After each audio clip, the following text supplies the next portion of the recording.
Төрийн зарим байгууллагууд хувийн хвшлийн тансаг зэрэглэлийн оффист өндөр үнээр түрээс төлж үйл ажиллагаагаа явуулдаг байдал хэвээр байна. Энэ үргэлгэн зардал өндөр гаргадаг байдлыг нэг тийш цэгцэлж татвар төлөгчдийн мөнгийг хэмнэх хэрэгтэй гэж иргэд шүүмжилж байна. Хүннү хотын захирагчийн алба, Монгол Улсын далайн захиргаа, Чингис хаан үндэсний баялагын сан зэрэг сүржин нэртэй төрийн байгууллагууд болон бий. Эдгээр байгууллагууд одоо хүртэл хотын төвийн А бүсэд тансаг зэрэгтийн оффист өндөр үнэтэй түрээс нь төлбөр төлж төсвийн мөнгийг өргөөдүүлсэн хэвээр байна. Жишээ нь жилийн өмнө гэхэд Төв шуудангийн баруун урд тансаг зэрэглэлийн 26 давхар Эко Таверт Хүннү хотын захирагчийн алба ажилладаг байсан. Одоо ч тус офисын 17 давхар сар бүр өндөр үнэтэй түрээс төлөөд үйл ажиллагаагаа явуулж байна. Эко Таверын сарын түрээсийн метр квадратын үнэ нь 88,000 төгрөг. Ингээд тооцвол сард 21 сая, жилд 250 сая төгрөгийг офисын сарын түрээс нь төлж байна. Мөн тус офисын 19 давхар Чингис хаан үндэсний баялагын сан байрладаг. Энэ байгууллага мөн л өндөр дүнтэй түрээс төлсөөр байгаа юм а. Жилийн өмнө албан тушаалтнууд энэ асуудлыг шийдвэрлэн гэж ярьж байсан ч өнөөдөр хэвээрээ байна. Зах зээл дундаж түрээсийн төлбөр 30-аас 55,000 төгрөг байна. Хэрэг офисын талбай 50 м квадрат байвал нэг сарын төлбөр нь 1.5-аас 2.7 сая, жилийн төлбөр 18-аас 32.4 сая төгрөг. Гэвч байдал дээр хувийн хвшил болон төрийн зарим байгууллагын түрээс нь төлж байгаа төлбөрийн зөрүү газар тэнгэр шиг зөрүүтэй байна. За үүнд иргэд шүүмжлэлтэй анзаар байна. Ер нь төрийн компани гэж байх ёсгүй байхгүй юу?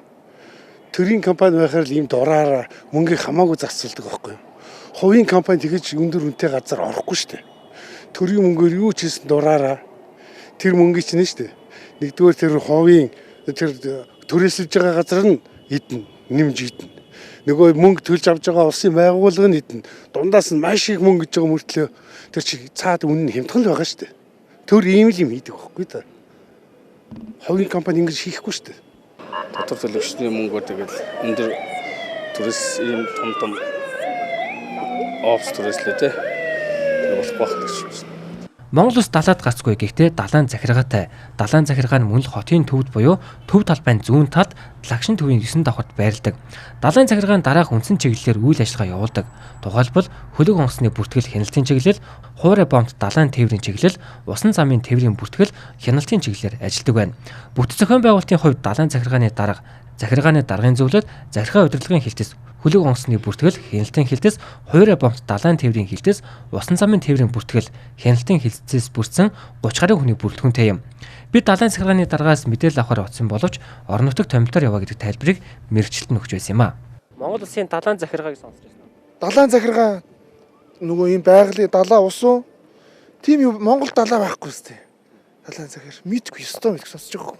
Хөвсгөл манай чинь далаа наа чи нөгөө далайн бомб тээвэртэй тийм орнууд л байдаг баг. Манад мэдгүй далайн тээвэр Монгол байхгүй. Тийм төрлийн байгууллага байхгүй хаа. Энэ байгууллага байгаад одоо сарын 30 орчим сая төгрөгөөр те түрээс төлөөд үйл ажиллагаагаа явуулж байна шүү дээ. За юу гэж тийм байхгүй. Наа чи тэгвэл мөнгө угаалт юм шүү нөгөө төрөөс мөнгө авахын тулд тийм хиймэл нөгөө юу босгоод тийм л юу хийж байгаа. Тэрнээс яг байх ёсгүй нач зүгээр мөнгө угаалтлах. Далаад гарцгүй улсад энэ бол хэрэггүй юм баггүй юу? Энэ зүгээр л манай төрөөс гаргасан бас нэг төвшмөлийн оронтой нэг хідэн бас нөгөө мөнгө хуваах гэж нэг 10 хүн байсан одоо 20 хүн болсон. Одоо 30 хүн болоо биз. Мөнгө идэл нэг албан тушааш ямар ч хэрэггүй байхгүй. Одоо жишээ сансрын хэлцгээ байгуулчил яах вэ? Манайх байгууландаа ичихгүй. Тэгэл бас нэг сансарч мэдэхгүй хэдэн хөдөөний хүн аваач тавиал бас л өндөр цалин өгөл суулгаш яг тэрнтэй ч адилхан байхгүй. Эдгээр өндөр өтөхтэй байгууллагыг хэмд үнээр төрийн байгууллагад оруулах боломж бүрэнбэ. Тухайлбал Яармаг хангад ордон эсвэл хуучин хотын зархаан ч эдгээр байгууллагыг шилжүүлэх боломжтой. Харамсалтай нь төрөөс дөрвтэй болох шийдвэр гаргахгүй удаашруулж байгаад иргэд ундууцсаар байна.